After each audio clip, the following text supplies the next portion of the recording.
One. Kojo Raps on TV. I'm here with the man himself, Mr. Malik King Scott. How you doing, sir? It's been a while since we had the catch up. I'm doing good, brother, and I've been holding you up a little bit, man, but I'm sorry, man. We finally able to get it done, and we're going to get more work done.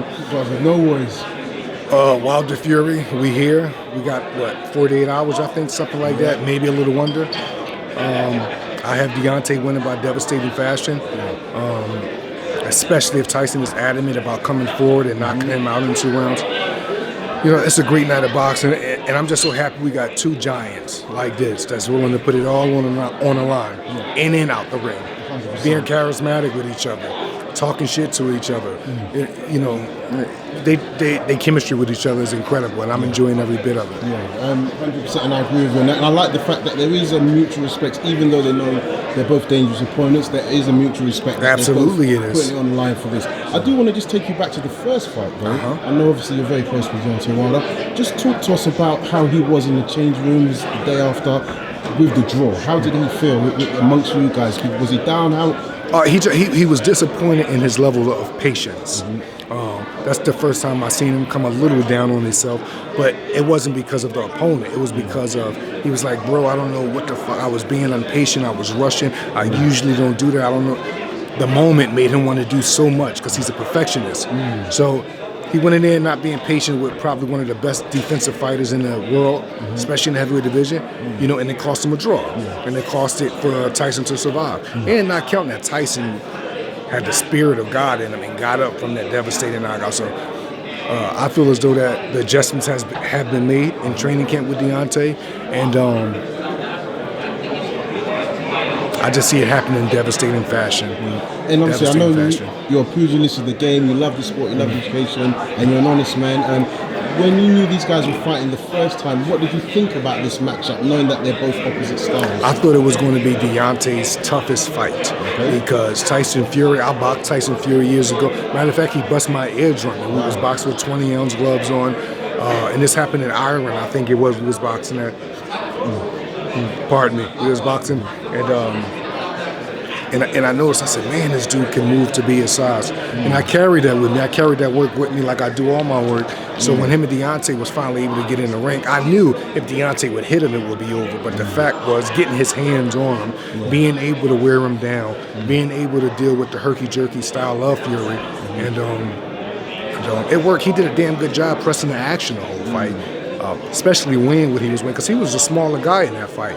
And Fury was moving a lot in that fight like he do. He wasn't moving just because he liked to move. He was moving because of the heat. Fury said himself about Deontay's power. That's what you gotta love about Tyson. He keeps it real. He know who he's in there with come Saturday night. So the pressure is on him. The pressure is on Deontay. But when the pressure is on Deontay, he really rises to the occasion. He do it in a very dramatic fashion, and that's what I'm looking forward to. Perfect. And that 12th round knockdown, I mean, it was spectacular for everyone in the arena, us watching at home. What was your thoughts when you saw that character? Did you turn around and think it was over, or was you watching Fury to see if I thought it was over. I thought it was over, but when Fury did get up, I wasn't shocked at all because I know I know Fury's character. I know the dark place he came from, and I know what it takes to come out of a dark place like that. And to do that, you got to be a special human being, a special spiritual being. And I believe Fury have those kind of attributes in him. So when he finally got up, he got this little trot that he did. That it gave me goosebumps because I'm like, oh, it's a super fight. This dude is ready to die. He just got it from Deontay, vicious right hand. It became a movie, but real life. You know what I'm saying? You know. It was another good night of boxing. Look, we're able to do it again. And I heard the trilogy is even set up. So depending on how this thing goes Saturday, the world may be even in for a bigger treat with the trilogy. So, but first things first, you know, things got to get handled. Fury got to go to sleep. And last question on the last fight, Jack Reese, who was the referee, got a lot of credit. But in the lead up to this fight, he did a BT Sport documentary, and he said that he gave Wilder the first 4 rounds. While he was in the ring with the guys, he felt Wilder was the more aggressive fighter, so he felt he won the first 4 rounds. Obviously, that's before the knockdown. What do you make of that comment from Jack Reese? I understood what I agree with Jack Reese, but I agree with Jack Reese late. Because when I first was watching the fight, since I'm a back foot fighter myself and I like to box, of course I'm seeing what Fury is doing and I'm seeing what Deontay, and I'm knowing what Deontay is trying to do.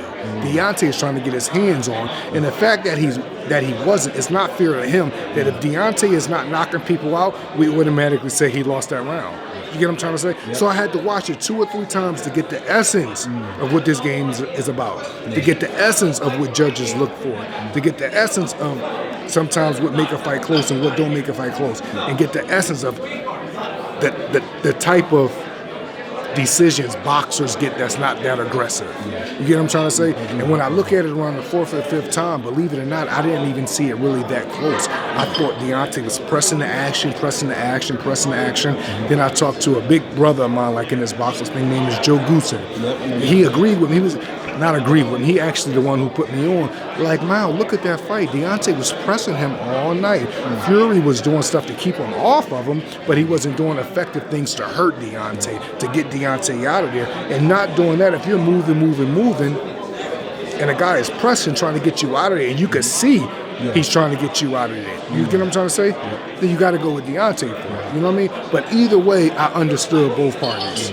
You know, and that's just being fair. Yeah, because I heard Teddy Atlas says he described the fight, and he said although Fury was making Wilder missing it, he actually wasn't countering enough. No, so it was that whole thing of yes, he's missing, but you're not making him pay. He wasn't making him pay at all. No. In this fight, do you think you said a keyword patience and Wilder's frustration? Do you think we saw that in the Ortiz fight? Do you think we might see a similar? That was the big adjustment. The Yes. big adjustment was patience. The big adjustment was Deontay knows what he has, and he's in his moment, and he realizes it's his moment. But he's still human. You get what I'm trying to say? So at times, I believe that Fury fight was a very human moment for him. Very human. And he made the mistakes. And he was going wild, trying to get to Fury. He was going wild. Now look at the adjustment in the next fight. What happened? The adjustment showed the patience. The adjustment showed that. Look how he looked when he hit Ortiz. He was just gone. He don't even look back at guys. When the ref was counting, Deontay was looking over at the ring, just talking to the crowd. I've never seen nothing like this. I never see. It's the closest thing I tell people all the time. I used to watch Julian Jackson knock guys out or hit him. Buster Drayton, he hit Buster Drayton while Buster Drayton was going down. He was waving at him, and then when he went down, bro. Only Deontay and Julian Jackson impressed me as real great punchers. Punchers. These guys can end your life in the boxing ring from punching you. You get what I'm trying to say? 100%. They records proved it. When you see the stuff that they doing to people, you know, you could just see it. So, like, you know, Fury, like I said before, he's the most courageous and one of the most bravest fighters of this era, in my opinion. In the past era, it's like, you know, he's fighting Deontay Wilder again for the second time, bro. After being basically baptized in the 12 rounds, and he's coming back to win. So, you know, we in for a nice fight. And obviously, it's been well documented. He's been asked this question all the time. The approach from Fury is that he wants to be on the front foot. I want to take it back to you in terms of how do you think Wilder will cope with being potentially, if it happens, being on the back foot? Have you seen examples of him being able to fight on the back foot and be able to land the successful punches that he Yes, I've seen one of the most scariest knockouts that Deontay Wilder have to this day was he was on the back foot against Arthur Spilker. He wasn't coming forward for the first fight when he clipped Ortiz. What else? It's so many fights, man. When this kid is just not even on the front foot heavy, he's literally just waiting. Guys come right to it. Actually, it's 50-50, man. He's a great back foot fighter, great back foot. And defensively, his back foot is good. The shit that he does in the gym, man, the best is really yet to come. You know, he's in his prime, but there's so much more to come, you know? And I'm going to ask you again, when we're talking on defensive, Wilder has been hit before. Fury's talking about the KO, but we've never even seen Wilder knocked down in a fight. Because he has one of the best chins in the heavyweight I was going to say, how underrated do you think his chin is? Very underrated. His durability is underrated as well. I haven't seen... I mean, you got guys, Eric Molina, who else? Wilder, Deontay a little bit. Duhaupas a little bit. Like, Duhaupas had his legs. No, but he hit him a couple of times. Yeah, he hit him a couple of times. But I'm talking about when you see D do a little, that's Molina. Yeah. You know what I mean? So, I don't know, man. I don't know, bro. He best heavyweight in the world right now. Yeah. Best heavyweight in the world. And obviously everyone's speaking about the jab. You've been in camp with Wilder. Have you seen improvements in terms of how he delivers the jab, how he throws it? People are talking about sit down on the punches for Fury, but in terms of the speed of Wilder in his jab. And he's sitting down on everything. And not to give too much of the game plan away, but the jab is so yeah. And he made another adjustment, and the adjustment is with the placements of the jabs. So that's you're going to see it all. As long as it lasts, you're going to see it all. So. And I spoke to Emmanuel DSC, who the German-Nigerian guy who's come over, who was in camp. Just tell me your thoughts about him in terms of how he, for such a young guy, was able to be around you guys, be around Wilder, and soaking up this atmosphere. Big guy, big young kid, 21 years old. Extremely good rhythm, extremely good balance. He punches hard, punches very hard. I think he's going to develop into something very good if he stays focused. You know what I mean? Because it's so many distractions that these guys could be pulled away from. If he stays focused and learn and be a sponge for all of this, and don't be impressed with all of this, be a sponge for it. You get what I'm trying to say? 100%. Like, you know what I mean? Don't be so caught up in the moment that you're so impressed that you're not even getting knowledge.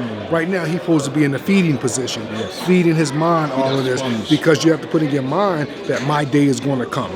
And I want to be prepared for these kind of moments. And it's not just about in the ring. These guys got to be prepared for the things that's outside of the ring. Not to say those names, you got so many great young fighters that do great things, and when they get great wins, you see them out here in public acting like fucking dickheads. Pardon my French. You get what I'm trying to say, bro? They just doing all kind of stuff. Like what are you doing when you're in this kind of position? You're in this kind of position, but you're down here doing peasant shit when you're supposed to be a king. So it is what it is, man. Learn the game. I'm just going to ask you one last question, and next I'm jumping. UK fight, domestic dust-up. Somebody that you know pretty well, Joe Jones. Is fighting down the Juggernaut. Please tell me your thoughts on that fight and that matchup. I think Dubai is good. I think Dubai is strong, and I think he's very good. There's a chance that it may be a little too soon for him to fight Joe Joyce. Joe Joyce is very stubborn. He's very mean. He's very imposing. He's very busy. He's a big guy that's not scared to let his hands go. He's a big guy that's happy that he's big. He's a big guy that imposes himself. So it's a lot to deal with. Dubai he's very raw to me still a little bit. Good puncher, good strength. Still raw. I've been more impressed with the caliber of opponents Joe Joyce have been fighting, and I've been more impressed how he's been doing the caliber of opponents. I haven't seen Dubai's really in there with nobody with the likes of Joe Joyce. You know what I mean? But we'll see. That's not, and to be fighting Brian Jennings, bro. You get what I'm trying to say? One of the best heavyweights in the world as well. Somebody else to me that is like you could say underrated. Because if you take B.Y. Jennings and look at his career and the things he did in this time, in this short of a thing, quantum leaps. You get what I'm trying to say? So, bro, and did more than held his own. I think he got a 2-day call at one time to fight the former heavyweight champion of the world, Lagovich.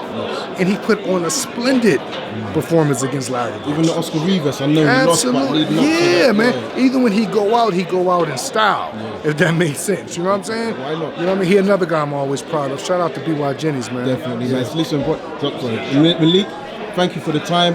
Definitely look forward to catching up with you again soon. Good luck to you and the team this weekend, brother. and we'll speak soon. God bless. Kojo signing out. Absolutely.